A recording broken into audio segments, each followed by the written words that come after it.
හරි බලන්න ව්‍යාපාර සංවිධාන පාඩම 4 වෙනි ඒකකේ පළවෙනි MCQ එක එකම පවුලේ සහෝදරයන් තිදෙනෙකු විසින් ඉහළ ගුණත්වයෙන් යුතු නවීන තාක්ෂණය යොදා ගනිමින් ටින් මාළු නිෂ්පාදනය කිරීම සඳහා ගුඩ් මැකරල් පෞද්ගලික සමාගම නමින් ව්‍යාපාරයක් පවත්වාගෙන යයි. ඉහත ඉරියැඳි පදවලින් විධිමත් සංවිධානයක පොදු ලක්ෂණ පෙන්눔 කරයි ඒවා පිළිවෙලින් හා නිවැරදිව දක්වන්න. බලමු විධිමත් සංවිධානයක පොදු ලක්ෂණ අරමුණක් තිබීම, ආර්ථික කටයුත්තක නියැලීම, ව්‍යාපාර සංවිධානයේ නාමයක් තිබීම, පුද්ගලයන් කණ්ඩායම් සිටීම, ඒ වගේ දේවල් බලන්න ඒ ටික කොහොමද දෙදෙනෙක් කියන එකම පවුලේ සහෝදරයන් තිදෙනෙකු කියන එකෙන් අර්ථවත් වෙනවා පුද්ගලයන් කණ්ඩායමක් සිටීම, පුද්ගලයන් සමූහයක් සිටීම. එතකොටම උත්තර 3ක් ඉවත් වෙලා උත්තර දෙකකට 2යි 3යි වගේ විතරයි ගන්න පුළුවන්. බලමු ඉස්සරහට. ඉහළ ගුණත්වයෙන් යුතුව ටින් මාළු නිෂ්පාදනය කිරීම. ඉහළ ගුණත්වයෙන් යුතුව කියන එක අපිට අරමුණක් විදිහටම ගන්න පුළුවන්. ඊට පස්සේ තුන්වෙනි ටින් මාළු නිෂ්පාදනය කිරීම ඒක ආර්ථික කටයුත්තක නියැලීමක් තමයි. ව්‍යාපාරයක් තියෙනවා ආර්ථික කටයුත්තක නියැලීම. ඊට පස්සේ ගුඩ් මැකරල් පෞද්ගලික සමාගම. අන්න ව්‍යාපාර නාමයක් තියෙනවා. එතකොට පිළිවෙලට ගත්තොත් පුද්ගලයන් සමූහයක් ඉන්න එක, ඊට පස්සේ අරමුණක් තිබීම, ආර්ථික කටයුත්තක් සිදුවීම, අවසානයේ ව්‍යාපාර නාමයක් තිබීම. එතකොට උත්තරේ පුද්ගලයන් අරමුණ ආර්ථික කටයුත්ත ව්‍යාපාර නාමය 53 3 උත්තරේ. ඊට පස්සේ 54 වෙනි MCQ එක බලන්න 55ත් ඒ ප්‍රශ්නෙමයි. ඒ දෙකම බලන්න. පහත දැක්වෙන්නේ ශ්‍රී ලංකාවේ දැකිය හැකි විවිධ ව්‍යාපාර සංවිධාන වේ. ඒ ඇසුරින් 54 හා 55 ප්‍රශ්න වලට පිළිතුරු සපයන්න. මේවා අතරින් පළවෙනි ප්‍රශ්නේ මේවා අතරින් පෞද්ගලික අංශයට අයත් වන ව්‍යාපාර සංවිධාන වර්ග තුනක් පිළිතුරු තෝරන්න. පෞද්ගලික අංශයට, පෞද්ගලික සමාගම් පෞද්ගලික අංශයට ඊට පස්සේ දෙවෙනි එක රාජ්‍ය සංස්ථා අයිති වෙන්නේ ඒක රාජ්‍ය අංශයට. 3 කේවල සාමි ව්‍යාපාර පෞද්ගලික අංශ 100 එනවා. ඩී රාජ්‍ය සමාගම් අයිති වෙන්නේ නැහැ. ඊට පස්සේ සමූපකාරත් ගන්න පුළුවන් පෞද්ගලික අංශයට, හවුල් ව්‍යාපාරත් පෞද්ගලික අංශය. එතකොට ACEF කියන ඒවා පෞද්ගලික අංශයට අයත් ව්‍යාපාර විදිහට ගන්න පුළුවන්. ACEF 54 පළවෙනි උත්තරේ ගන්න පුළුවන්. ඊට පස්සේ බලන්න රාජ්‍ය අංශයට මෙන්න පෞද්ගලික අංශයටද අයත් වෙන ව්‍යාපාර සංවිධාන වර්ගයකි. රාජ්‍ය අංශයට මෙන්න පෞද්ගලික අංශයටද. මේකේ උත්තරේ රාජ්‍ය අංශයට මෙන්න පෞද්ගලික අංශයට පෞද්ගලික සමාගම. මේකේ උත්තරේ පැහැදිලිව නිශ්චිතව ගන්න බැරි වුණත් රාජ්‍ය සමාගම පෞද්ගලික අංශයට රාජ්‍ය අංශයට දෙකටම අයිතිය බෙදෙන සමාගමක් තමයි රාජ්‍ය සමාගම් කියලා කියන්නේ. මොකද රාජ්‍ය සමාගම් වල අයිතිය රජයට බහුතර අයිතිය 150 කොටස් අයිතිය 151 හෝ ඊට වැඩියෙන් තියෙන රාජ්‍යයේ අයිතිය ඉතිරිය අපේ පෞද්ගලික අංශය සතු වෙනවා. ඒක නිසා රාජ්‍ය සමාගම් පෞද්ගලික අංශයට මේ රාජ්‍ය අංශයට දෙකටම අයිතිය තියෙන ව්‍යාපාර සංවිධානයක් විදිහට හඳුනා ගන්න පුළුවන්. ඒ ඔස්සේ ගිහිල්ලා උත්තරේ මේ අපිට D කියලා ගන්න පුළුවන් මේ රාජ්‍ය සමාගම් වල. නමුත් නිශ්චිතව මේ ගලප ගන්න අමාරුයි. හරි. ඊට පස්සේ ඊළඟ ප්‍රශ්නේ බලන්න 56 වෙනි ප්‍රශ්නේ බලන්න.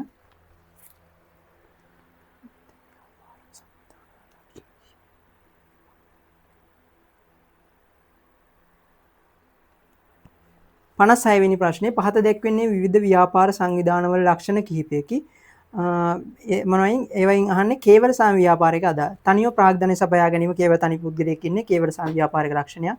ව්‍යාපාරයේ නමින් බදු ගෙවන්නේ නැහැ. මේ ව්‍යාපාරයේ නමින් බදු ගෙවන්නේ මේ සමාගම් වගේ ඒවා. ව්‍යාපාරයේ නමින් බදු ගෙවන්නේ නැහැ කේවල සාම ව්‍යාපාර. සාමූහික තීරණ ගැනීමක් වෙන්නේ නැහැ. මොකද කේවල සාම ව්‍යාපාරයක තනි පුද්ගලයෙක් විතරයි ඉන්නේ. වගකීම අයිතිකරු තමයි දරන්නේ තනි පුද්ගලයා. ලාභ තනියම භුක්ති විඳින්නේ තනි පුද්ගලයෙක් ඉන්න නිසා. ස්වාධීනව කටයුතු කරන්න හැකි වෙනවා තනි පුද්ගලයෙක් ඉන්න නිසා. ඒ නිසා ADEF ගන්න පුළුවන්. ADEF වෙන්නේ 56 දෙවෙනි උත්තරේ. දෙවෙනි 56 ප්‍රශ්නෙට දෙක උත්තරේ. 57 වෙනි MCQ එක බලන්න. 57 වෙනි ප්‍රශ්නේ සුනිල් ප්‍රේමසිරි විසින් සැපත නමින් ෆාමසියක් ආරම්භ කර සේවකයන් 6 දෙනෙකුගේ සේවය ලබා ගැනීමට අදහස් කරයි. මෙම ව්‍යාපාර සම්බන්ධයෙන් බලපාන නීති රීති ඇතුළත් වන මෙතන හවුල් ව්‍යාපාර ගැන තියෙනවා සමාගම් අනිතනින් බේර ගන්න ඕනේ ඉස්සෙල්ලා මොකද්ද මේක තනි පුද්ගලද හවුල්ද සමාගමද මොකද්ද මේක සුනිල් ප්‍රේමසිරි සැපත නමින් ෆාමසියක් ආරම්භ කර සේවකයන් 6 දෙනෙක් මේ අරගන්න සේවකයන් 6 දෙනෙක් ගන්න හවුල් කරුවෝ නෙමෙයි සේවකයන් 6 දෙනෙක්. එතකොට මේකේ අයිතිකරු සුනිල් ප්‍රේමසිරි තනි අයිතිය තියෙන ෆාමසි එකේ. එතකොට තනි පුද්ගලයෙක්ගේ ව්‍යාපාරයක් ඒ වගේම මෙතන තව පැහැදිලිව හඳුන ගන්න ඕන මේක ව්‍යාපාරය ෆාමසියක්. එතකොට ඖෂධ සම්බන්ධ නිසා ඖෂධ වේදී බලපත්‍රයක් අනිවාර්යෙන් තියෙන්න ඕන සුනිල් ප්‍රේමසිරිට මේක මේ පවත්වාගෙන යාමට ඖෂධ වේදී ලයිසන් එක. ඒක නිසා බලන්න උත්තර ටික සමාගම් පළවෙනි එකේ තියෙන සමාගම් පනත අදාළයි කියලා. එතකොට ඒක ගන්න බෑ. හවුල් ව්‍යාපාර ආඥා පනත දෙවෙනි උත්තරේ තියෙනවා. ඒකත් අයින් කරන්න පුළුවන්. තුන්වෙනි එකෙත් ආයි සමාගම් පනත තියෙනවා. ඒක අයින් කරන්න පුළුවන්. ආයි 4 බලන්න 4 ව්‍යාපාර නාම ප්‍රඥප්තිය තනිපුද්ගල ව්‍යාපාරය ලියාපදිංචි කරන්න එක හරි. විශේෂ බලපත්‍ර ගන්න ඕන. ඖෂධ වේදී මේ බලපත්‍රය ගන්න ඕන අනිවාර්යයෙන්. සේවක අර්ථ සාධක මුදල් පනත සේවක සම්බන්ධව බලපානවා. පාරිභෝගික කටයුතු බිනදාරිකාරී පනත ඖෂධවල ගුණාත්මක භාවය සම්බන්ධව බලපානවා. එතකොට හතරවෙනි උත්තරේ ගන්න පුළුවන්. මේ පස්වෙනි උත්තරේ ආපු සමාගම් පනත නිසා ඒක ගන්නත් බෑ. උත්තරේ එතකොට 57 4. අන්න ඒ විදිහට සමහර විට අපි හරියටම දන්න නිසා මේ හරියටම දන්නේ වයි උත්තරේ කෙලින්ම ගෙස් කරලා ගන්න පුළුවන්. නැත්නම් උත්තර ටික බලලා අපිට වැරදි නිශ්චිතව වැරදි තියෙන වැරදි ටික ඉවත් කරලා හරි උත්තරේ තෝරගන්න පුළුවන්. එක එක ක්‍රම තියෙනවා. මේ MCQ කරලම තමයි මේ පුහුණුව ලබා ගන්න ඕන. කොහොමද ප්‍රශ්නයක් කියවන්නේ කොහොමද? ප්‍රශ්නයකට උත්තරය ගන්න තියෙන විදි මොනවද? කෙටි ක්‍රම මොනවද? අන්නේ හැමදේම මතක තියාගන්න ඕන. පියවරවල් මොනවද? අන්නේ දේවල් හැමදේම අවබෝධ කරගන්න MCQ පුළුවන් තරම් කරලා හුරුව ලබා ගන්න ඕන. 58 වෙනි MCQ එක බලන්න. 58 හවුල් ඔප්පුවක සඳහන් නො වූ කරුණක් සම්බන්ධයෙන් හෝ හවුල් ඔප්පුවක් නොමැති අවස්ථාවක හවුල් ව්‍යාපාර කටයුතු සම්බන්ධයෙන් අදාළ කරගන්න. මේක නිශ්චිතව පැහැදිලිව අපිට වගන්තියක් විදිහට තියෙනවා. හවුල් ඔප්පුවක් නොමැති අවස්ථාවක හෝ හවුල් ඔප්පුවේ ඒ අදාළ කාරණය පිළිබඳ පැහැදිලිව නිශ්චිත සඳහනක් නොමැති ඕනෑම අවස්ථාවක හවුල් ව්‍යාපාර ආඥා පනත අනුව තමයි කටයුතු කරන්න ඕන. හවුල් ඔප්පුවක් සඳහන් නොවූ සම්බන්ධයෙන් හෝ හවුල් ඔප්පුවක් නොමැති අවස්ථාවක හවුල් ව්‍යාපාර සම්බන්ධයෙන් කටයුතු කරන අනිවාර්ය නිශ්චිත මේ භාවිත කරන්න හවුල් ව්‍යාපාර ආඥා පනත. එතකොට 58 කිසිම මේ අපැහැදිලි බවක් නැහැ. නිශ්චිතවම පිළිතුර 58 3 හවුල් ව්‍යාපාර ආඥා පනත. 58 3. 59 වෙනි ප්‍රශ්නේ බලන්න.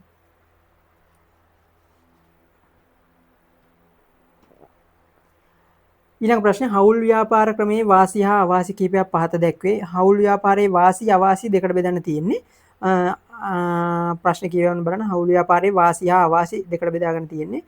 අලාභය හවුල්කරුවන් අතර බෙදී යාම අලාභ හවුල්කරුවන් අතර බෙදින හොඳයිනේ. තමන්ට අලාභයක් එනවනේ ඒක තමයි කට්ටිය අතර බෙදලා ගිහලා තමන්ට පොඩි අලාභයක් ඉතුරු වෙනවා වාසියක්. වගකීම අසීමිත වීම ඒක ඉතින් අවාසියක්ම තමයි මේ මොකද වගකීම අසීමිතයි. ආරම්භ කිරීමට පහසු වීම ඒක වාසියක්. විවිධ කුසලතා ඇති පිරිස එකතු වෙනවා. මොකද තමන්ගේ කුසලතා වලට තවත් ඊට අමතර විවිධ කුසලතා තියෙන එකතු කරගන්න ලැබීම වාසියක්. නෛතික පුද්ගලභාවයන් නොමැති වීම අවාසියක්. ලාභය හවුල්කරුවන් අතර බෙදීම අන්න අලාභය බෙදලා යන එක වාසියක් වුණා නම් ලාභයත් බෙදලා යනවනේ මේ විදිහට මේක නිසා ඒක අවාසියක්. වැඩි ප්‍රාග්ධනයක් රැස් කරගත හැකීම ඒක හොඳයි. මොකද හවුල්කරුවන් සියල්ලන්ගේ ප්‍රාග්ධනයක් ලබා ගන්න පුළුවන්. වැඩි ප්‍රාග්ධනයක් රැස් කරගන්න පුළුවන්. ඒතර උත්තර A C D G කියන ඒවා වාසි පැත්තට එනවා. B E F කියන ඒවා අවාසි පැත්තට යනවා. 59 1 උත්තරේ.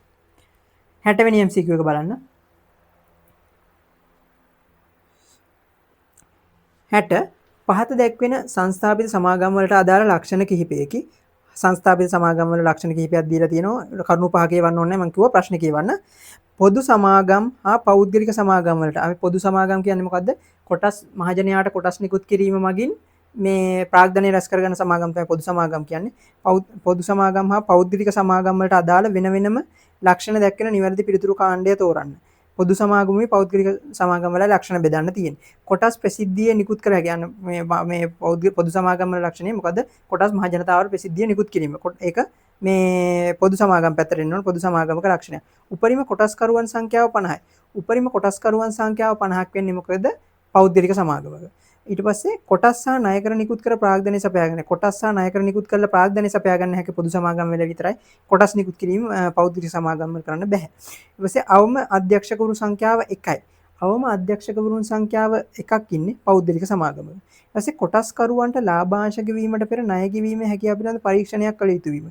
පොදු සමාගමක තමයි මේ ලක්ෂණය තියෙන්නේ. කොටස්කරුවන්ට ලාභාංශ ගෙවන්න පෙර ණය ගෙවීම පිළිබඳ පරීක්ෂණය සිදු කරන්න ඕන. ඒක පොදු සමාගමට. එතකොට පොදු සමාගම් වල ලක්ෂණ විදියට වෙන්නේ කොටස් ප්‍රසිද්ධිය නිකුත් කිරීම, කොටස් සහ ණයකර නිකුත් කිරීම ප්‍රාග්ධනය, කොටස් කරන ලාභාංශ ගෙවීම පෙර ණය ගෙවීම පරීක්ෂණ. එතකොට A C E කියන ඒවා පොදු සමාගම් වල ලක්ෂණ, B හා D කියන ඒවා පෞද්ගලික සමාගම් වල ලක්ෂණ. 60ට එන්නේ උත්තරේ 1. ඊපස්සේ 61 වෙනි MCQ එක බලන්න. පහත දැක්වෙන්නේ 61 පහත දැක්වෙන්නේ ව්‍යාපාර සංවිධානවල පවතින විවිධ ලක්ෂණ කිහිපයකි. ඉහත ලක්ෂණ අතරින් හවුල් ව්‍යාපාරයකට අදාළ ලක්ෂණ වන්නේ ලාභ තනියම භුක්ති විඳීම හවුල් ව්‍යාපාරික ලක්ෂණයක් නෙවෙයි වැරදි. වගකීම අසීමිත වන අතර කිහිප දෙනෙකු අතර එය බෙදී යාම. වගකීම අසීමිතයි කීප දෙනෙකු අතර ඒ බෙදී යාම ඔව් මේ වගකීම අසීමිතයි. මේ කොහොමත් හවුල් ව්‍යාපාරික වගකීම අසීමිතයි. ඒක කීප දෙනෙකු අතර බෙදී යාමත් ඒ විදිහටම හරි හවුල් ව්‍යාපාරික ලක්ෂණය. සාමූහිකව තීරණ ගැනීමෙන් සාර්ථකත්වයට පැමිණීම ඒකත් හරි හවුල් ව්‍යාපාරික ලක්ෂණයක්. ලාභ කීප දෙනෙකු අතර බෙදී යාම හවුල් ව්‍යාපාරික ලක්ෂණයක්. නෛතික පුද්ගලභාවයක් පැවතීම නැහැ. ඒ නෛතික පුද්ගලභාවයක් පවතින්නේ නැහැ. තනි පුද්ගල ව්‍යාපාරවලට හවුල් ව්‍යාපාරවලට නෛතික පුද්ගලභාවයක් නැහැ. නීති ඉදිරියේ මේ ව්‍යාපාරයේ පුද්ගලිකව ලෙස සලකන්නේ නීති ඉදිරියේ පෙනී සිටින්න ඕන තමන්ගේ පෞද්ගලික නම් වලින්. සමාජිකයන් දෙකත් 20ත් අතර ප්‍රමාණයක් සිටීම. ඔව් ඒක හවුල් ව්‍යාපාරික ලක්ෂණය. සමාජිකයන් දෙකත් හා 20ත් අතර ප්‍රමාණයක් තමයි හවුල් ව්‍යාපාරයක ඉන්නේ. එතකොට හවුල් ව්‍යාපාරික ලක්ෂණ වෙන්නේ B C D හා F. එතකොට B C D හා F එන්නේ. එතකොට උත්තරේ වෙන්නේ B C D F. උත්තර දෙකක් එකම උත්තර දෙතැනක තියෙනවානේ. පළවෙනි උත්තරේ තියෙන BCDF, පස්වෙනි උත්තරේ තියෙන BCDF උත්තර මේ ඒක නිවැරදි පිළිතුරක් ගන්න බෑ. නමුත් උත්තර හතර BCDF එක හෝ පහ විදිහට ගන්න පුළුවන්.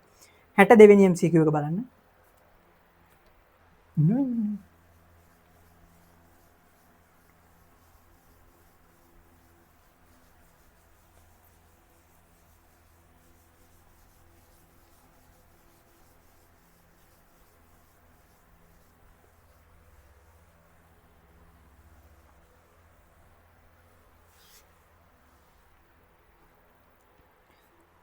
හැට දෙක හවුල් ඔප්පුවක් තිබීමෙන් හවුල් ව්‍යාපාරයකට හිමිවන ප්‍රධාන වාසියකි. හවුල් ඔප්පුවෙන් හවුල් ව්යාපාරයට හිමිවන ප්‍රධාන වාසිය. ලාභ බෙදා ගැනීම සම්බන්ධයෙන් ගැටලු පැන නොනැගීම.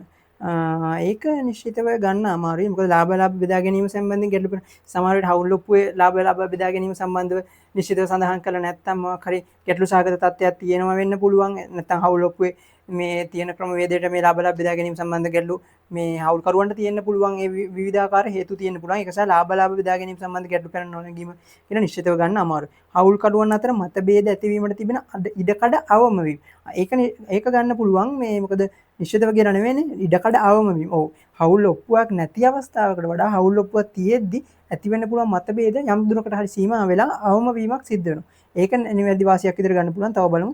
ව්‍යාපාරයේ දෛනික කටයුතු වල එක් හවුල්කරුවන් කටයුතු කරන ආකාරය දක්වා තිබේ. එහෙම නිශ්චිත වාසියක් විදිහට ගන්න බෑ. නිකන් ලක්ෂණයක් වගේ. ව්‍යාපාරයේ දෛනික කටයුතු එක් හවුල්කරුවන් ඒක නිශ්චිතව හවුල් ඔප්පුවල දක්වනවාද කියලාත් කියන්න අමාරුයි. එක් හවුල්කරුවාගේ යුතුයකම් හා වගකීම් දක්වා තිබීම ගන්න බෑ. හවුල් ව්‍යාපාරයේ පරමාර්ථ දක්වා තිබීම නිශ්චිත ගන්න බෑ. උත්තරේ විදිහට ගන්න පුළුවන් වෙන්නේ හවුල්කරුවන් අතර මතභේද ඇතිවීමට තිබෙන ඉඩකඩ අවම කිරීම කියන එක. 62 2 උත්තරේ. ඊට පස්සේ 63 වෙනි MCQ එක බලන්න. පහත 63 පහත සඳහන් වන්නේ ව්‍යාපාරයක් ලියාපදිංචි කිරීමේදී ඉදිරිපත් කළ යුතු ලියවිලි කිහිපයකි. කරුණු පහ කියවන්න ඕනේ නැහැ. ප්‍රශ්න කියවන්න. ඉහත ලියවිලි අතරින් සමූපකාර සමිතියක් ලියාපදිංචි කිරීමේදී ඉදිරිපත් කළ යුතු ලියවිලි. සමූපකාර සමිතියක් ලියාපදිංචි කරද්දී සමූපකාර සමිතියක් ලියාපදිංචි කරද්දී මොනවද මෙතනින් අවශ්‍ය වෙන්නේ? ලියාපදිංචි කිරීමේ ඉල්ලුම් පත්‍රය අවශ්‍ය වෙනවා. සාංගමික ව්‍යවස්ථාවලිය නෑ. සාංගමික ව්‍යවස්ථාවලිය සමාගම් ලියාපදිංචිදී අවශ්‍ය වෙන්නේ. අතුරු ව්‍යවස්ථාවලියේ පිටපත් දෙක අතුරු ව්‍යවස්ථාවලියේ පිටපත් දෙකක් අවශ්‍ය වෙනවා. ලියාපදිංචිය සඳහා සම්මත වූ මහසභා රැස්වීමේ වාර්තාවක්. මහසභා රැස්වීමේ වාර්තාව අවශ්‍යයි. යෝජිත ආර්ථික කටයුතු වල යෝග්‍යතාව දැක්වෙන වාර්තාවක් අවශ්‍යයි. ව්‍යවස්ථානුකූල ප්‍රකාශය නැවතත් සමාගම් ලියාපදිංචියේදී අවශ්‍ය වෙන්නේ. මේ සාංගමික ව්‍යවස්ථාවලිය ව්‍යවස්ථානුකූල ප්‍රකාශය සමාගම් ලියාපදිංචියේදී අවශ්‍ය වෙන්නේ. මේ දෙක ඉවත් කරාම කොහොමද මේ පිළිතුර ලැබෙනවා ACDE. ACDE පිළිතුර තියෙන්නේ 63 දෙවෙනි එකේ තමයි උත්තරේ. 64 වෙනි MCQ එක බලන්න. 64 හිරුසඳු හා තරු හවුල් ව්‍යාපාරයක් කරගෙන යන නමුත් ලිඛිත හවුල් ගිවිසුමක් නැත. අන්න ලිඛිත හවුල් ගිවිසුමක් නැහැ කියනකොටම යාට තුන්වෙනි එහෙන් ඊළඟ දේ මතක් වෙනවනේ. මොකද්ද? තම ලිඛිත ගිවිසුමක් හවුල් ඔප්පුවක් ලිඛිත ගිවිසුමක් නැහැ කියන්නේ එහෙනම් මේ ව්‍යාපාරයට අදාළව මොකක් හරි යම්කිසි ගැටලුවක් පැන නැගුණොත් හවුල් ව්‍යාපාර ආඥාපන තනුව කටයුතු කරන්න ඕන. අන්න ඒක ටක් ගාලා ඒක තමයි අර තියරිය ඔළුවේ තියෙනවා කියලා කියන්නේ. දැන් මේ ව්‍යාපාර තුන් දෙනෙක් ඉන්නවා. ව්‍යාපාරේ හවුල් ගිවිසුමක් නැහැ, හවුල් ඔප්පුවක් නැහැ. හවුල් ඔප්පුවක් නැහැ කියන්නේ මොකක් හරි නීතිමය ගැටලුවක් ආවොත් මොකද්ද? හවුල් ව්‍යාපාර ආඥාපන තනුව තමයි බලාත්මක වෙන්න ඕන. මෙව ව්‍යාපාර සම්බන්ධයෙන් නිවැරදි පිළිතුර තෝරන්න. ඒක අමතර කරුණක් විදිහට උළු තියන් අපි උත්තර ටික බලමු. යෙදූ ප්‍රාග්ධනය අනුව අන්න. දැන් මේ යම්කිසි නිශ්චිත මේ ක්‍රියාදාමයන් පහක් සඳහන් කරලා තියෙනවා. ලිඛිත හවුල් ගිවිසුමක් ඔප්පුවක් නැහැ. අන්න දැන් අපි කියපු දේ ඔළුවට එන්න ඕන. හවුල් ව්‍යාපාර ආඥාපන වගන්ති අනුව තමයි එහෙනම් කටයුතු කරන්න ඕන. මොකද හවුල් ඔප්පුවක් නැති නිසා. බලන්න යෙදූ ප්‍රාග්ධනය අනුපාතයට අනුව ලාභ බෙදාගන්න. යෙදූ ප්‍රාග්ධනයට අනුපාතයට අනුව ලාභ බෙදාගන්නේ හවුල් කිවිසුමේ ඒක සඳහන් වෙනවා නම් විතරයි. හවුල් ව්‍යාපාර ආඥාපනයේ තියෙන්නේ යෙදූ ප්‍රාග්ධනයට අනුපාතික නෙමෙයි සමසමව ලාභ බෙදා ගන්න ඕන. ඒකට පළවෙනි එක වැරදි. හවුල්කරුවන් ඉටු කරන සේවය වෙනුවෙන් වැටුප් ගෙවිය යුතුයි. හවුල්කරුවන් ඉටු කරන සේවය වෙනුවෙන් වැටුප් ගෙවන්න කියලා මේ හවුල් කිවිසුමේ සඳහන් වෙන්නේ නැහැ. ඒ වැරදි කරුණක්. කළමනාකරන කටයුතු සඳහා සහභාගී විය හැකි එක් අයෙකුටම. එහෙම කිසිම දෙයක් හවුල් ව්‍යාපාර ආඥාපනයේ සඳහන් වෙන්නේ නැහැ. කළමනාකරන කටයුතු සඳහා සහභාගී විය හැකිද එක් අයෙකුට කියලා. ඒකත් වැරදි. 4 හවුල්කරුවන් යොදන අමතර ප්‍රාග්ධනය වෙනුවෙන් 105ක පොලි ප්‍රතිශතයක් හිමි. අන්න හරි. ඒක නිවැරදි නිශ්චිතව සඳහන් වෙන හවුල් ව්‍යාපාර ආඥාපනයේ හවුල්කරුවන් යොදන අමතර ප්‍රාග්ධනය සඳහන් ව්‍යාපාර යොදන ණයක් සඳහා 105ක පොලි ප්‍රතිශතයක් ඔවුන්ට හිමි වෙන්න ඕන. ඒක හරි. ව්‍යාපාරය වෙනුවෙන් හවුල්කරුවන් පෞද්ගලික වියදම් දැරිය නොහැකි කියලා සඳහන් වෙන්නේ නැහැ. උත්තරේ 4. 64 4 තමයි උත්තරේ. 65 වෙනි MCQ එක බලන්න. 65 වෙනි MCQ එක සීමා සහිත පොදු සමාගමක් සම්බන්ධයෙන් පහත දැක්වෙන ප්‍රකාශ අතරින් ගැළපෙන ප්‍රකාශය තෝරන්න. ඔයාලට උත්තර පහ කියවද්දි නිශ්චිත උත්තරයක් තියෙනවා නම් ටක් ගාලා අපිට උත්තරේ ගන්න පුළුවන්. නිකන් මේ ලොකු ගණන් සංඛ්‍යාව දැන් අවම අධ්‍යක්ෂ උපරිම අධ්‍යක්ෂ ඒ ගැන අවබෝධයක් නැත්නම් ඔයාලට නිශ්චිතව දැන් අපිට කලින් MCQ එකත් අහුණු කරුණක් මේ තුන්වෙනි එකේ තියෙනවා ලාභාංශ ගෙවීමට පෙර ණය ගෙවීමේ හැකියාව පිළිබඳ පරීක්ෂණය කළ යුතු වෙනවා පොදු සමාගම්. ඒක නිශ්චිතව උත්තරේ පිළිදෙත ගන්න පුළුවන්. අනිත් උත්තර අවම අධ්‍යක්ෂ සංඛ්‍යාව එකක් හා උපනිවිද්‍යාවේ සීමාවක් නැත. අවම අධ්‍යක්ෂ සමාජිකයන් දෙකක් වන අතර උපයන සීමා. ඒවා වැරදි. ඊට පස්සේ ගිණුම් තැබීම හා විගණනය අනිවාර්ය නොවේ. ගිණුම් තැබීම හා විගණනය අනිවාර්ය නොවේ නේ. ගිණුම් තැබීම හා විගණනය අනිවාර්යයි. සමාගම් රෙජිස්ට්‍රාර් මේ ඉල්ලුව ගමන් මේ ඒව ඩියකිවිලි ඉදිරිපත් කරන්නත් ඕන අනිවාර්යෙන්. ගිණුම් තැබීම හා විගණනය අනිවාර්යයි. ඒවා ඉල්ලුව විට සමාගම් රෙජිස්ට්‍රාර් දෙපාර්තමේන්තුවට ඉදිරිපත් කරන්නත් ඕන. ඊට පස්සේ සමාගම් දෙපාර්තමේන්තුවට ඉදිරිපත් කරන්න ඕන. ඊට පස්සේ පස්වෙනි එක තියෙන සමාගම් නමින් බදු ගෙවිය නොහැක. සමාගම් නමින් බදු ගෙවන්න බෑ නම් සමාගම් බදු කියන්නේ මොනවද? සමාගම් බදු තමයි සමාගම් බදු විදිහට ගෙවන්නේ. සමාගම් නමින් තමයි මේ බදු ගෙවන්නේ සමාගම් බදු. ඊට පස්සේ 66 වෙනි MCQ එක බලන්න. 66 සමුපකාර ව්‍යාපාරයේ සම්බන්ධයෙන් අදාළ වගන්ති කිහිපයක් පහත දැක්වේ. වගන්ති ටිකක් තියෙනවා. අවසාන ප්‍රශ්නේ බලන්න. පදනම් වූ සමුපකාර ව්‍යාපාරයට පදනම් වූ ලක්ෂණයි සමුපකාර ප්‍රතිපත්ති වෙන් කළ ලක්ෂණ ටිකක් තියෙනවා. ප්‍රතිපත්ති ටිකක් තියෙනවා. තුන උත්තරවල තියෙන්නේ. එතකොට ලක්ෂණ තුනයි ප්‍රතිපත්ති තුනයි වෙන් කරන්න තියෙන්නේ. ස්වාධීන සංවිධානයක් වීම මොකද්ද? ස්වාධීන සංවිධානයක් කියන එක ලක්ෂණයක්. ප්‍රතිපත්තියක් නෙවෙයිනේ. ස්වාධීන සංවිධානයක් කියන එක ලක්ෂණයක්. ප්‍රජාතන්ත්‍රවාදී සමාජික පාලන ප්‍රජාතන්ත්‍රවාදීව තමයි සමාජික පාලනය වෙන්නේ. ඒක සමුපකාරවල ලක්ෂණ මේ ප්‍රතිපත්තියක් විදිහට තමයි හඳුනගන්නේ. ලක්ෂණයක් වගේ දන්නවනේ ප්‍රතිපත්ති වල තියෙනවා ඒක. ප්‍රතිපත්ති වල තියෙන නිසා ඒක ප්‍රතිපත්තියක් විදිහට ගන්න. සමාජයේ කෙරෙහි සැලකිලිමත් වීම. සමාජයේ කෙරෙහි සැලකිලිමත් වීම. ඒක සමාජයේ මූලික කරගෙන මේ සමුපකාරී ක්‍රියාත්මක කිරීම සමුපකාරී ප්‍රතිපත්තියක් විදිහට ගන්න. එක් සමාජිකයෙකුට එක් ඡන්දයක් පමණක් කිවීම. එක් සමාජිකයෙකුට එක් ඡන්දයක් පමණක් කිවීම සමුපකාරක ලක්ෂණයක් විදිහට සලකනවා. ස්වේච්ඡා හා විවෘත සමාජිකත්වය ඒකත් ප්‍රතිපත්තියක් විදිහට හඳුනගන්නේ සමුපකාරක තියෙන. ලාභයේ මූලික අරමුණු නොවීම ඒක ලක්ෂණයක් විදිහට හඳුනගන්නේ. එතකොට ස්වාධීන සංවිධානයක් වීම ලක්ෂණයක් වෙනවා.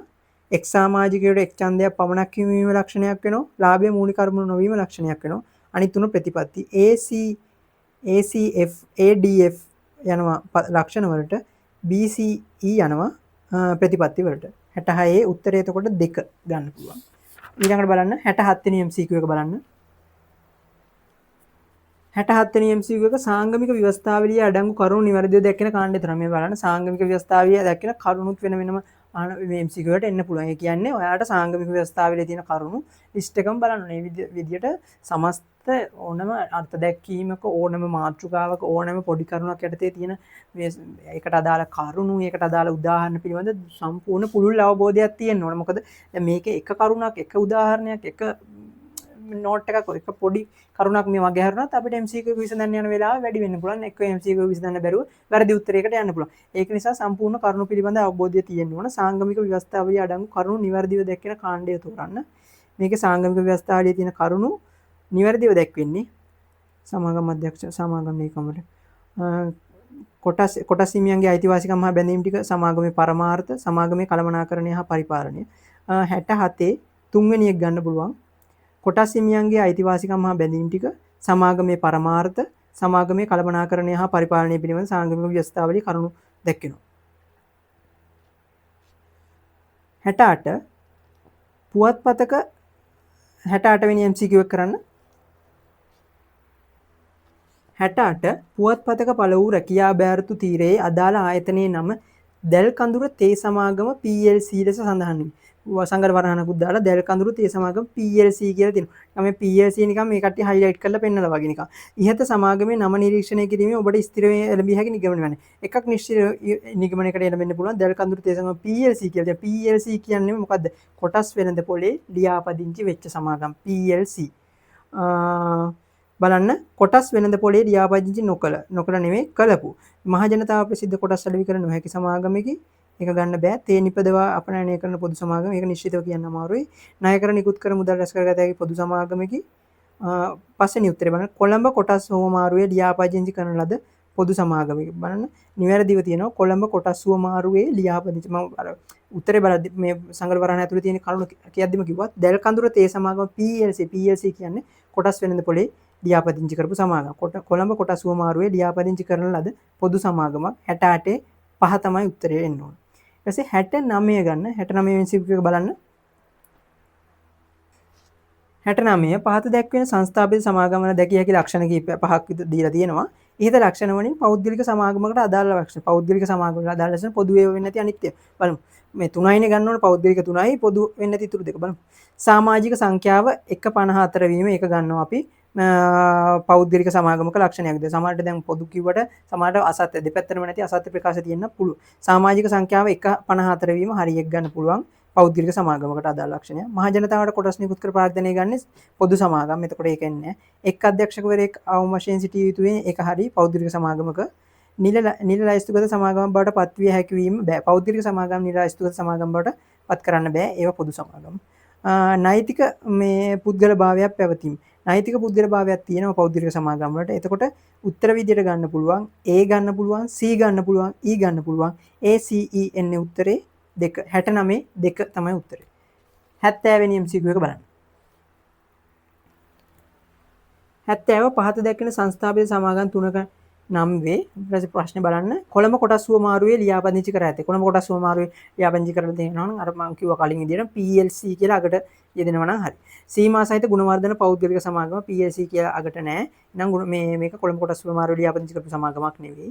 සීමා සහිත නෙත්මා සමාගම PLC සීමා සහිත නෙත්මා සමාගම PLC කියලා අගට තියෙනවා. කොටස් කොළඹ කොටස් හුවමාරුවේ ලියාපදිංචි කර සමාගමක්. එතකොට B උත්තරේ ගන්න පුළුවන්.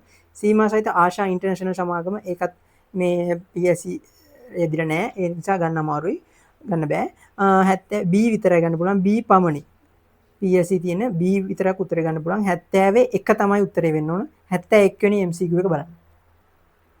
පහත් දැක්වෙන්නේ ව්‍යාපාර සංවිධානවල ලක්ෂණ කිහිපයකි. 71 ඉහත ලක්ෂණ අතරින් සමූපකාර ව්‍යාපාරයකට සුවිශේෂී වූ ලක්ෂණ. දැන් අපි කලිනුත් MCQ කතා කරා සමූපකාර සම්බන්ධ. ඒකේ ලක්ෂණ විදියට ගන්න මොනවද කියලා බලමු. ස්වාධීන සංවිධානයක් වීම ලක්ෂණයක් ගත්තා. සමාජිකයන් පාලනය වෙන්නේ ප්‍රජාතන්ත්‍රවාදී පාලනය කියලා මේ අපි මේ ප්‍රතිපත්තියක් විදිහට ගත්තේ. එහා පැත්තේ අපිට කලින් MCQ එක අහුණා 66 ප්‍රතිපත්තියක් විදිහට ගත්තේ.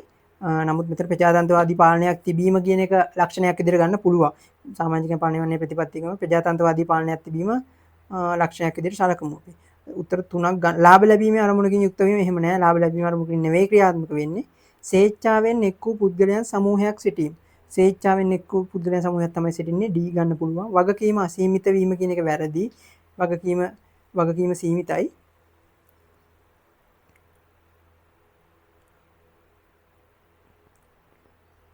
උත්තරේ ගන්න වෙන්නේ අපිට A හරි B හරි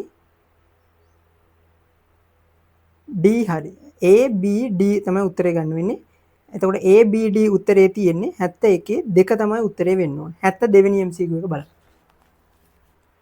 72 වෙනි MCQ එක බලන්න. පහත ප්‍රකාශ අතරින් නිවැරදි ප්‍රකාශය තෝරන්න. 72 ව්‍යාපාර දාමයේ විවිධ අවස්ථාවල යෙදී සිටින සමාගම් කීපයක් ඒකාබද්ධ වීම. ව්‍යාපාර දාමයේ ව්‍යාපාරයේ ඉහළට සිට පහළට ගලා යන ව්‍යාපාර දාමයේ ඒ කියන්නේ සපත්තු ලේස් සපත්තු හම් නිෂ්පාදනයේ සපත්තු හම් වලින් සපත්තු නිෂ්පාදනයේ සපත්තු ලේස් නිෂ්පාදනයේ අඩි ඒ විදිහට රබර් නිෂ්පාදනයේ ඔය ටික පෙළක් ගණන් ව්‍යාපාර දාමයේ විවිධ අවස්ථාවලදී සිටින සමාගම් කීපයක් ඒකාබද්ධ වීම තිරස් සංයෝජනයක් නෙවෙයි ව්‍යාපාර දාමයේ ඉහළට ඉස්සර පහළට ගණන් යන එකම ව්‍යාපාර සිරස් සංයෝජනයක්. එකම ගණයේ ව්‍යාපාරවල යෙදී සිටින සමාගම් දෙකක් හෝ කීපයක් ඒකාබද්ධ. එකම ගණයේ ව්‍යාපාරවල යෙදී සිටින සමාගම් කීපයක් යබඳුන එකම ගණයේ ව්‍යාපාරය. එතකොට තිරස් සංයෝජනයක් විදිහට ගන්න.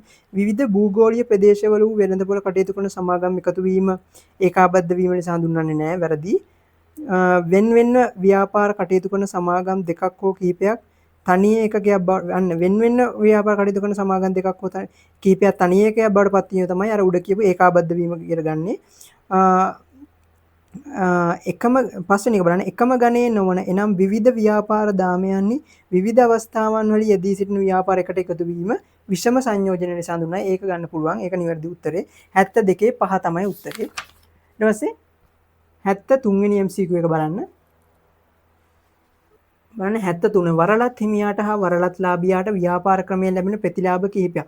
වරලත් ව්‍යාපාර ගැන අහන්නේ. වරලත් ව්‍යාපාර කියන්නේ වරලත් හිමියාගේ විසින් නිකුත් කරන වරලත් ගිවිසුමකට අනුව වරලත් ලාභියා විසින් පවත්වාගෙන යන ලබන ව්‍යාපාර තමයි වරලත් ව්‍යාපාර කියලා කියන්නේ. වරලත් හිමියා කියන්නේ ඒ බ්‍රෑන්ඩ් එක අයිතිකාරයා. වරලත් හිමියා මේ සන්නම අයිති පුද්ගලයා. වරලත් ලාභියා කියන්නේ ඔහුට අනුකූලව ඒ ව්‍යාපාර කටයුතු පවත්වාගෙන යන එක් රටවල එක් ශාඛා යොදවලා ඒ පවත්වාගෙන යන ආයතන. දැන් KFC ප්‍රධාන මවුසාගමකට සහභාගීව ශ්‍රී ලංකාවේ පවත්වාගෙන McDonald ප්‍රධාන සමාගමකට සහභාගීව ශ්‍රී ලංකාවේ පවත්වාගෙන Coca-Cola ඒ වගේ මේ මව් සමාගමකට සාපේක්ෂව එක් රටවල් වල මේ අනුශාඛා පවත්වාගෙන යන ඒ ප්‍රධාන සමාගම වරලත් හිමියා මේ පවත්වාගෙන යන අනුශාඛාවට කියන වරලත් ලාභියා කියලා. බලමු උත්තර ටික මේ බලමු උත්තර වලට කලින් ප්‍රශ්න බලන්න. වරලත් හිමියා හා වරලත් ලාභියාට ලැබෙන ප්‍රතිලාභ වෙන වෙනම දක්වන්නද? වරලත් ලාභියාටයි වරලත් හිමියාටයි වරලත් ලාභියාට. වරලත් හිමියා විශාල ව්‍යාපාරයකට පිවිසිය හැකි වීම. විශාල ව්‍යාපාරයකට පිවිසෙන්න පුළුවන් වෙන්නේ වරලත් හිමියාට තවත් විශාල ව්‍යාපාරයකට පිවිසෙන්න දෙන්නේ නැහැ. ඌ දැනටමත් විශාල ව්‍යාපාරයක හිමිකරුවෙක්. ඌ වරලත් හිමියා විශාල ව්‍යාපාර. මේක යන්නේ වරලත් ලාභියාට. වරලත් ලාභියාට තමයි ලොකු මේ සම්පූර්ණ ලෝකෙම පිළිගත්ත බිස්නස් එකේ කොටස්කාරයෙක් වෙන්න පුළුවන් වෙන්නේ. ඒක වරලත් ලාභියාගේ වාසියක්. ප්‍රතිලාභයක්. අසාර්ථක වීමේ ප්‍රවණතාවය අඩු වෙන. ඒකත් වරලත් ලාභය. අසාර්ථක වීමේ ප්‍රවණතාවය අඩු වෙන. මොකද සම්පූර්ණ උපදිෂ් ටික ලැබෙන්නේ ඉහළින් සම්පූර්ණ සාර්ථක වෙච්ච සංවිධානාත්මක ව්‍යාපාරයක. අසාර්ථක වීමේ හැකියාව ඉතාමත් අඩුයි. ඒකත් වරලත් ලාභියාට තියෙන වාසියක්. වරලත් ගිවිසුමට අනුව වගකීම් සපුරන්නේ. වරලත් ගිවිසුමට අනුව තමයි වගකීම් සපුරන්නේ. ඒක වරලත් හිමියාට බැඳිලා ඉන්න වරලත් ලාභියා ගිවිසුමට අනුව කටයුතු කරනවා. ඒ නිසා ඌට ඕන විදිහට වරලත් ලාභියාට මේ ව්‍යාපාරය විකෘති කරන්නවත් ව්‍යාපාරයේ කීර්ති නාමයට හානි කරන්නවත් මුකුත් කරන්න හම්බෙන්නේ නැහැ. ඒක නිසා ඒක වරලත් හිමියට තියෙන වාසිය. C. ඊට පස්සේ පුරස්කාරයක් හිමි. පුරස්කාරය හිමි වෙන්නේ වරලත් හිමියට. වරලත් ලාභියාගෙන් පුරස්කාරයක් හිමි වෙනවා වරලත් මේ හිමියට. වරලත් ලාභියාගෙන් වරලත් හිමියට පුරස්කාරයක් හිමි වෙනවා. ඒකත් D. වරලත් හිමියට ලැබෙන ප්‍රතිලාභය. මූල්‍ය පහසුකම් ලබාගත හැකි වීම. මූල්‍ය පහසුකම් වරලත් ලාභියාට මේ ප්‍රතිලාභයක් තමයි මූල්‍ය පහසුකම් ලබා ගැනීමට හැකි වීම. ඊට පස්සේ ව්‍යාපාරයේ පුළුල් වීම. තමන්ගේ ව්‍යාපාරය වරලත් හිමියාගේ ව්‍යාපාරය එක් ශාඛාවල තවත් එක් රටවල එක් ශාඛා දාමින් තවත් දුරටත් පැතිර යන එක කාටද වාසිය තියෙන්නේ? වරලත් හිමියට. වරලත් හිමියාගේ ව්‍යාපාරය තමයි පුළුල් වෙන්නේ. ඒක වාසිය තියෙන ප්‍රතිලාභය තියෙන්නේ වරලත් හිමියට. එතකොට CDF එන්නේ වරලත් හිමියට, AB E එන්නේ වරලත් ලාභියාට. ඊට පස්සේ 74 වෙනි MCQ එක බලන්න. 74 වෙනි MCQ එක X තීරුවෙන් ව්‍යාපාර සංවිධාන කිහිපයක්ද Y තීරුවෙන් ඒ සම්බන්ධ තොරතුරු කිහිපයක්ද දැක්වේ. බලන්න ව්‍යාපාර ටික මේ පැත්තේ තියෙනවා. ඒ සම්බන්ධ තොරතුරු මේ පැත්තේ තියෙනවා. රාජ්‍ය සංස්ථා සම්පූර්ණයෙන් බලන්න මේ සෑම සමාජයකින් තමා දරන කොටස් ප්‍රමාණය මත ඡන්ද බලය හිමිවීම සෑම සමාජිකයන්ට තමා දරන කොටස් ප්‍රමාණය මත ඡන්ද බලය බලමු අපි ලක්ෂණ වලින් මේ පැත්තට සම්බන්ධ කරලා සෑම සමාජිකයන්ට තමා දරන කොටස් ප්‍රමාණය අනුව ඡන්ද බලය හිමි වෙන්නේ සීමා සහිත පොදු සමාගම් වල. එතකොට ඒක යන්න වෙන්නේ සීමා සහිත පොදු සමාගම් වලට. මේ පැත්තේ බලමු රජයේ ඍජු පාලනයට යටත්ේ. දිග මේ කොටස් තියෙන මේ පැත්තෙන් කියවලා අර පැත්තට සම්බන්ධ කරමු. එක විදි තියෙනවා. මේ දෙපැත්තම කෙටි නම් මුල් පැත්තෙන් මේ මුල් පැත්ත කියවන්න නිකන් මේ දෙවෙනි කොටස දෙපැත්තේ පැත්තේ y මේ දැන් මෙතන හැටියට y පැත්තනේ y පැත්ත ටිකක් දිගට තියෙන වගන්ති තියෙනවනේ. වගන්ති නැවත කියවන්න බෑනේ. වගන්ති එකපාර කියවලා ඒකට සම්බන්ධ කොටස මේ පැත්තෙන් තෝරන්න. රජයේ ඍජු පාලනයට යටතේ. රජයේ ඍජු පාලනයට යටත් වෙන්නේ රාජ්‍ය සංස්ථා මේ සම්පූර්ණ බහුතර පාලනයක් තියෙනවා. ඍජු පාලනයට ඍජුවම යටත් වෙන රාජ්‍ය දෙපාර්තමේන්තු, රාජ්‍ය අමාත්‍යාංශ, රාජ්‍ය දෙපාර්තමේන්තු ගන්න පුළුවන් මේ ඍජු පාලනයට යටත් වෙන. පොදු හෝ විශේෂ පාර්ලිමේන්තු පනතක් යටතේ සංස්ථාපිත කරන. පොදු හෝ විශේෂ පාර්ලිමේන්තු පනතක් යටතේ සංස්ථාපනය කරන්නේ මොනවද? රාජ්‍ය සංස්ථා. ඊට පස්සේ සමාජිකයෙකුට හිමිවන්නේ එක් ඡන්දයක් පමණයි. සමුපකාරවල අපි කතා කරා. සමුපකාර දැන් අපිට ප්‍රශ්න දෙක කීපයකම වුණා. මේ සමාජිකයෙකුට හිමිවන්නේ එක් ඡන්ද බලයක් පමණයි සමුපකාරවල. ව්‍යාපාර නාම ප්‍රඥප්තිය බලපායි. ව්‍යාපාර නාම ප්‍රඥප්තිය බලපාන්නේ හවුල් ව්‍යාපාර වලට. මෙතන ගන්න පුළුවන් හවුල් ව්‍යාපාර. එතකොට CEDAB CEDAB ගන්න පුළුවන් 74 4 තමයි උත්තරේ. 75 වෙනි MCQ එක බලන්න. 75 බලන්න අඛණ්ඩ පැවැත්මක් හා සීමා රහිත වගකීමක් ඇති සීමා රහිතව වග කියන්න ඕන සීමාවක් නැතුව වග කියන්න බැඳෙනවා අඛණ්ඩ පැවැත්මකුත් තියෙනවා ඒත් නෛතික පුද්ගල භාවයකුත් නැහැ මේ ව්‍යාපාර සංවිධානයේ වන්නේ මොකද බලමු මේ හවුල් මේ බලමු උත්තරවල තියෙන හවුල් ව්‍යාපාර කේවල සාම ව්‍යාපාර අඛණ්ඩ පැවැත්මක් ඇති කියලා තියෙන නිසා ඒ දෙකම අයින් කරන්න පුළුවන් හවුල් ව්‍යාපාර වලට අඛණ්ඩ පැවැත්මකුත් නැහැ කේවල සාම ව්‍යාපාර වලට අඛණ්ඩ පැවැත්මකුත් නැති නිසා ඊට පස්සේ රාජ්‍ය සමාගම් රාජ්‍ය දෙපාර්තමේන්තු රාජ්‍ය සංස්ථා මේ තුනෙන් වගකීම මේ සීමා රහිත වගකීමකට බැඳෙනවා ඒ වගේම නෛතික පුද්ගල භාවයක් නැහැ නෛතික පුද්ගල භාවයක් නැහැ කියන්නේ මේ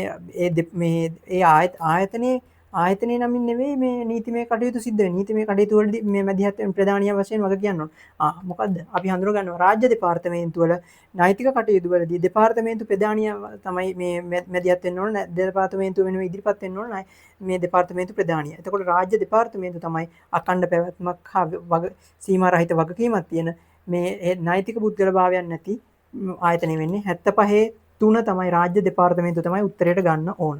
76 වෙනි MCQ එක බලන්න. 76 පහත ආතීරයේ රාජ්‍යාංශයට අයත් ව්‍යාපාර සංවිධානද ආතීරයේ ඒවට අදාළ නිදසුන් දෙක බැගින් තියෙනවා. ආතීරයට අදාළ වෙන ඒවායි දෙවෙනි තීරුවල ගලප බලන්න තියෙනවා. බලන්න රාජ්‍ය සංස්ථා බලන්න සංස්ථා කියලා රාජ්‍ය සංස්ථා කිව්වට සංස්ථා කියලා වචනේ මේ පැත්තෙන් හොයන්න එපා. මොකද සංස්ථා කියලා නෙවෙයි රාජ්‍ය සංස්ථාවල මේ ව්‍යාපාරව ඒවා මේ ඉවර වෙන්නේ. හරිනේ සමාගම් ඒවා මේ වගේ නෙවෙයි. දෙපාර්තමේන්තු තියෙන දෙපාර්තමේන්තු එහෙම තියෙනවා වුණාට සංස්ථා නැහැ. මණ්ඩලයේ කාර්යාංශයේ අධිකාරී මේ වචන තුන හොඳට මතක තියාගන්න. මේ තුනෙන් සංස්ථා අඳුර ගන්න පුළුවන්. තවත් වචන කිහිප තියෙනවා. මේ අධිකාරිය තියෙන අධිකාරියකට තියෙනවනම් මණ්ඩලය කියලා අකට තියෙනවනම් කාර්යාංශය අකට තියෙනවනම් ඒක රාජ්‍ය සංස්ථාවක් විදිහට හඳුනා ගන්න පැහැදිලිව පහසුයි. රාජ්‍ය සංස්ථා බලන්න එතකොට රාජ්‍ය සංස්ථා අධිකාරිය කාර්යාංශය අධිකාරිය මණ්ඩලයේ කාර්යාංශය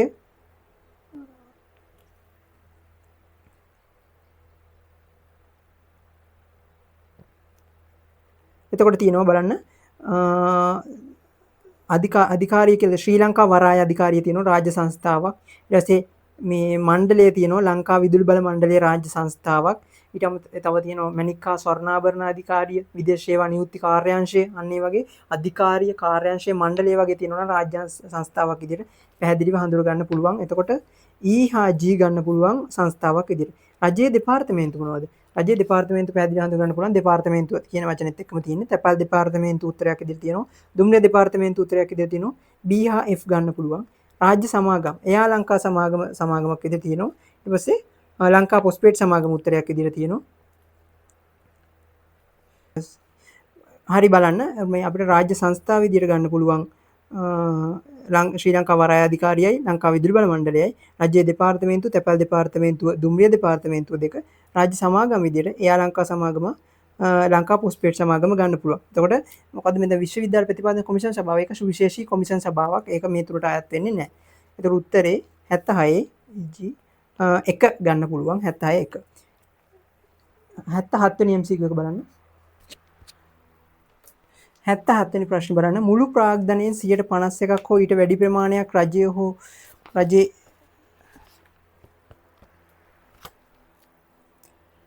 77 වෙනි ප්‍රශ්නේ බලන්න. මුළු ප්‍රාග්ධනයෙන් 51% හෝ ඊට වැඩි ප්‍රමාණයක් රජය හෝ රජයේ අනුබද්ධිත ආයතනයකට අයති සමාගම් පනත අනුව ලියාපදිංචි කොට පවත්වාගෙන යන ව්‍යාපාර සංවිධාන වර්ගය වන්නේ.